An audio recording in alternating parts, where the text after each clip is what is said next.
आज 10 दिसंबर है, दिन बुधवार। आइए जानते हैं बिहार की 30 फटाफट बड़ी खबरों को। और इस न्यूज़ को आप किस जगह से देख रहे हैं हमें कमेंट बॉक्स में ज़रूर बताएं। सरकारी कर्मचारियों के लिए 5% महंगाई भत्ता बढ़ा दिया गया है, जो 1 जुलाई 2026 से लागू होगा। इसी बैठक में 3 नए विभागों को मंजूरी दी गई है। नीतीश कैबिनेट ने उद्योग क्षेत्र पर खास फोकस दिखाया।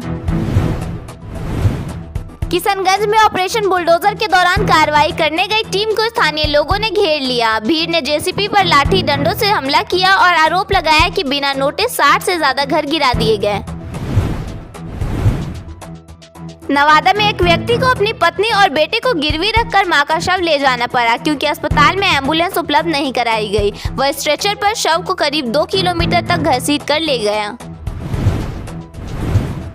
वैशाली में एक भीषण दुर्घटना में सड़क पर करीब 500 मीटर तक लोग बिखरे पड़े मिले। कई लोग दब गए और 3 की मौत हो गई। मृतकों में एक व्यक्ति 4 दिन पहले ही पिता बना था और दूसरा चेन्नई से लौटा था। लॉरेंस गैंग की ओर से धमकी दी गई है कि पवन सिंह को लखनऊ में गोली मारी जाए। लेटर में लिखा गया है कि उनके बारे में जानकारी न हो तो पप्पू यादव या उपेंद्र कुशवाहा से पूछ लिया जाए। दरभंगा जिले में एक कथावाचक के खिलाफ गंभीर आरोप लगे हैं। वह कहता था कि उसके पास आने पर कपड़े उतार देने चाहिए। एक नाबालिग ने बताया कि उसने मंदिर में उससे शादी की, अबॉर्शन करवाया और बाद में छोड़ दिया। कथावाचक खुद को ईश्वर का बताता है। केंद्रीय मंत्री जीतन राम मांझी ने कहा कि कंटेनर से शराब लाई जा रही है और कोई उसे रोकता नहीं है, जबकि गरीब आदमी थोड़ा बहुत पी भी ले तो उसे परेशान किया जाता है।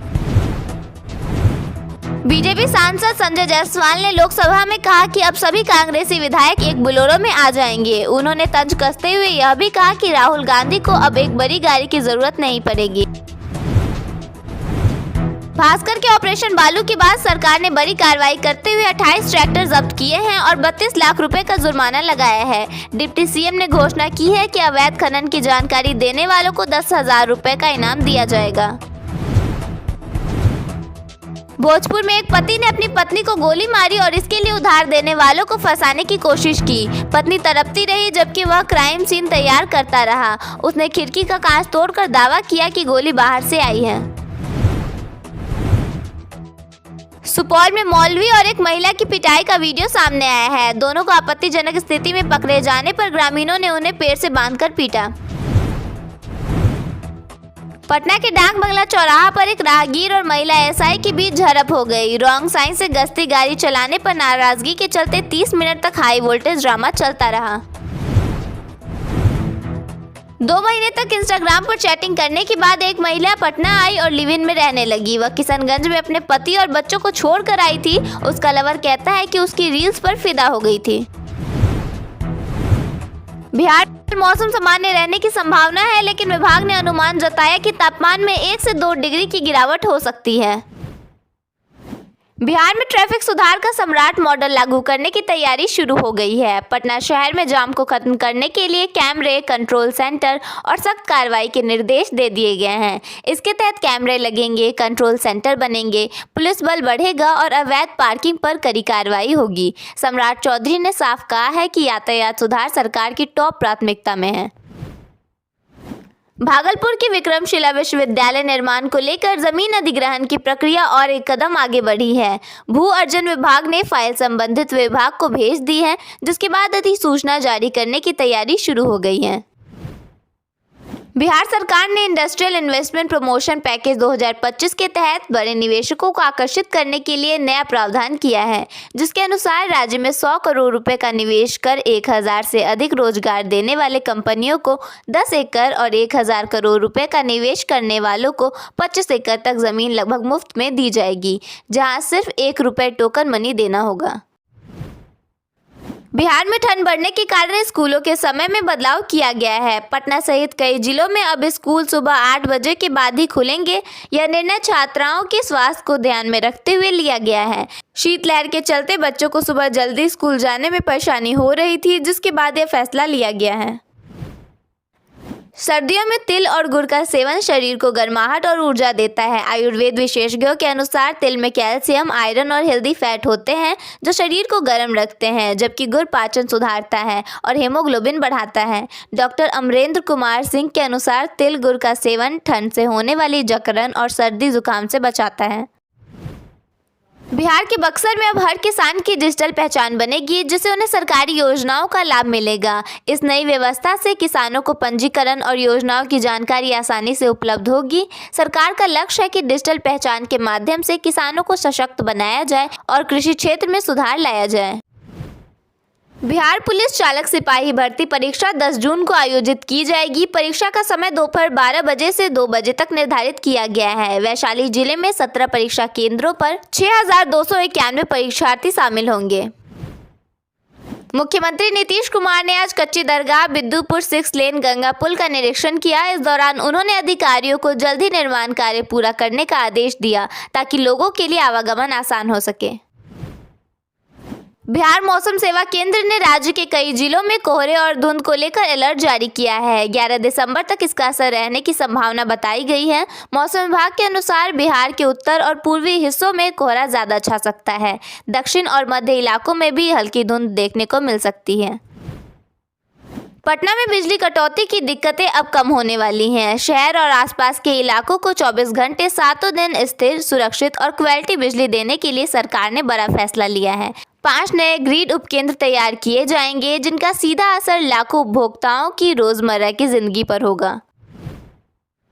बिहार में ईओयू हाई अलर्ट मोड में है। राज्य में प्रतियोगी परीक्षाओं के पेपर लीक करने वालों पर पैनी नजर रखी जाएगी। अब 24 घंटे 7 दिन ईओयू की टीम निगरानी करेगी। इसके साथ ही किसी भी तरह की गड़बड़ी होने पर शिकायत करने के लिए नंबर भी जारी है। पटना नई दिल्ली रूट पर जल्द ही वंदे भारत स्लीपर ट्रेन दौड़ने वाली है। तेजस जैसी रफ्तार, राजधानी जैसा आराम और उन्नत तकनीक से लैस यह ट्रेन यात्रियों के लिए प्रीमियम नाइट ट्रैवल का नया अनुभव लेकर आ रही है। 160 किमी प्रति घंटा की स्थिर स्पीड के साथ सप्ताह में 6 दिन चलने वाली यह ट्रेन शाम को पटना से खुलेगी और सुबह दिल्ली पहुंचेगी। इसी तरह दिल्ली से भी शाम को चलेगी और अगले दिन सुबह पटना पहुंचेगी। बिहार में चीनी मिलों के भागे खुलने वाले हैं। दरअसल बंद पड़ी चीनी मिलों और नई चीनी मिलों को खोला जाएगा। इसे लेकर एक रिपोर्ट भी मांगी गई है। इसके साथ ही सरकार की तरफ से ब्लूप्रिंट तैयार हो गया है। इस तरह से बिहार में चीनी मिलों को लेकर खास कदम उठाए जा रहे हैं। त्योहारों और बढ़ती भीड़ को देखते हुए रेलवे ने बिहार से दिल्ली रूट पर बड़ी राहत दी है। पटना और दरभंगा से आनंद विहार टर्मिनल तक 2-2 जोड़ी स्पेशल ट्रेनों के संचालन की घोषणा की गई है। इन ट्रेनों से यात्रियों को सीट की उपलब्धता बढ़ने, भीड़ कम होने और यात्रा अधिक सुगम होने का फायदा मिलेगा। पटना जंक्शन के बाहर लगने वाली अनियंत्रित ऑटो लाइन खत्म होने वाली है। अब जंक्शन गोलंबर से लेकर बुध मार्ग तक ट्रैफिक व्यवस्था में बड़ा बदलाव दिखेगा। डीएम ने साफ कहा, जाम हटाना है तो सभी विभाग एक्शन मोड में आए। बिहार सरकार ने कक्षा 1 से 12 तक के करीब 6 लाख सरकारी स्कूल शिक्षकों के लिए वेतन भुगतान प्रणाली में बड़ा बदलाव किया है। नई एसओपी के तहत अब सभी शिक्षकों को हर माह की पहली तारीख को ही वेतन उनके बैंक खाते में भेज दिया जाएगा। बिहार सरकार ने दिव्यांग अभ्यर्थियों के लिए पहली बार सिविल सेवा प्रोत्साहन योजना की शुरुआत की है। बीपीएससी और यूपीएससी प्रीलिम्स पास करने वाले पिछड़ा, ईडब्ल्यूएस और सामान्य वर्ग के पुरुष दिव्यांग युवाओं को अब 50,000 से 1 लाख रुपए तक की आर्थिक सहायता मिलेगी।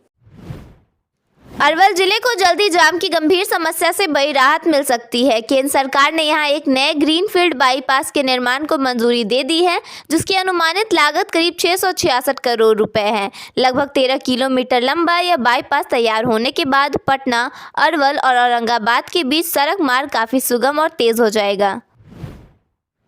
जेडीयू सांसद कौशलेंद्र कुमार के बंगाल में बाबरी मस्जिद बने बयान से बिहार की राजनीति की सरगर्मी बढ़ गई है। सांसद कौशलेंद्र कुमार ने कहा, यह लोकतांत्रिक देश है, यहाँ हर जाति और धर्म के लोग रहते हैं। अगर वहाँ बाबरी मस्जिद बन रही है या बनने की बात है तो यह अच्छी बात है। जो लोग उस धर्म को मानते हैं उनके लिए यह बहुत ही अच्छी बात है। हमने बाबर को नहीं देखा है, सिर्फ पढ़ा है। वह क्या थे क्या नहीं थे, इस पर हम कुछ भी नहीं कहना चाहते।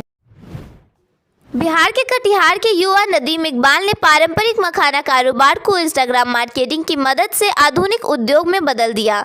नेचर्स मखाना ब्रांड के जरिए वे हर महीने करीब 3 करोड़ रुपए का राजस्व कमा रहे हैं। उनकी रणनीति में ग्रेडिंग, पैकेजिंग, डिजिटल प्रमोशन और देश भर में सप्लाई नेटवर्क का विस्तार शामिल है। मुजफ्फरपुर के मोती झील पांडे गली में petrol pump cashier Manikant Srivastava से बैंक गेट पर 3 बाइक सवार अपराधियों ने 3.11 लाख रुपए लूट लिए। पिस्तल के बट से मारकर उन्हें घायल किया। घटना सीसीटीवी में कैद हुई और पुलिस अपराधियों की गिरफ्तारी के लिए छापेमारी कर रही है। बिहार के बेगूसराय में दिन दहाड़े एक ज्वेलरी दुकान में हथियारबंद बदमाशों ने लूटपाट की। बदमाश दुकान से गहने लूटकर फरार हो गए। घटना के बाद इलाके में दहशत का माहौल है। पुलिस मामले की जांच कर रही है और बदमाशों की तलाश जारी है। पटना में अवैध बालू कारोबार पर प्रशासन ने आधी रात बड़ी कार्रवाई की है। गृह मंत्री सम्राट चौधरी के आदेश के बाद दीघा में छापेमारी कर 28 ट्रैक्टर जब्त किए गए। एफआईआर दर्ज हुई और 32 लाख का जुर्माना लगाया गया। माफियाओं पर अब सीसीए में कार्रवाई की तैयारी है।